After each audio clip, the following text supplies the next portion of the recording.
Then a state of denial crept into the leadership psyche, robbing the organization of both its effectiveness and its moral compass.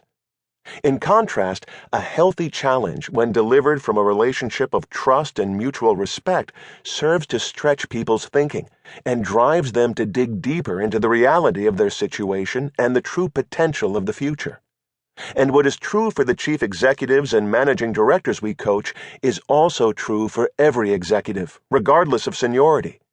In this climate, we have noticed our coaches showing new levels of creativity, motivation, and self-belief, leaving the coaching session inspired to prove to the world that they can be and will be more than they currently are. Maybe we are all stronger than others think we are. Maybe we all like a challenge when delivered by the right person in the right way. This book is a rallying call to coaches and to everyone who is responsible for developing other people. Be the missing voice of challenge in the coaching conversation. Swallow hard and break the collective trance of the cozy club to reconnect senior leaders with reality through specific, direct, and concrete interventions. Get up close with the organization's future leaders to inspire them to pursue courageous goals, not in the service of individual egos, but toward a broader collective purpose. Creating the coaching mold. What we propose in this book is a coaching approach that breaks the mold.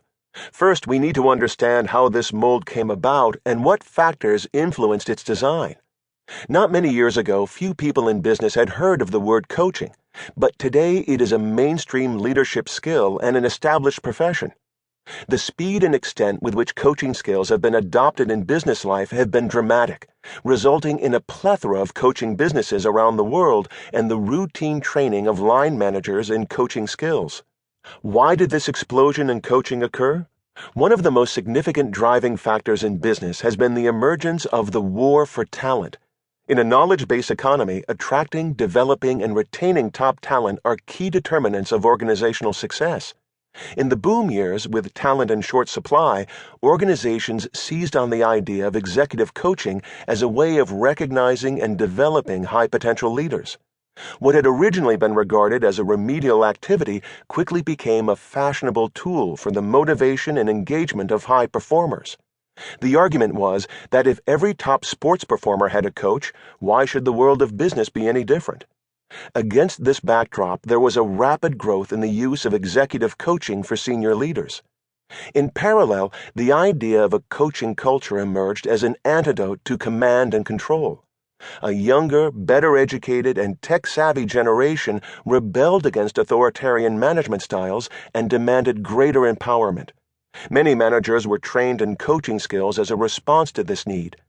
Armed with this new technique, they sought to build stronger relationships with managers that engaged and motivated rather than cajoled and bullied. Hence, what shaped business coaching as it developed was a focus on individual wants, not organizational needs.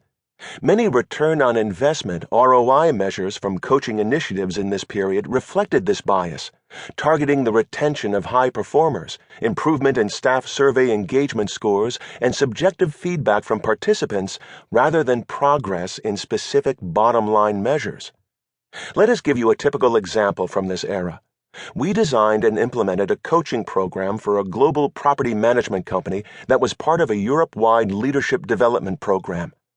The declared objectives of this program were as follows: bring more rigor and objectivity to the succession planning process for the European board, facilitate a greater number of cross-country and cross-business appointments in key roles, motivate and retain key individuals by defining a clearer path to future career opportunities, promote and embed the critical leadership competencies to deliver the 3-year business vision.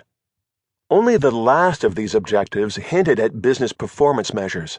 In practice, even the activity of developing leadership competencies was focused primarily on the development of personal skills rather than the delivery of collective business outcomes.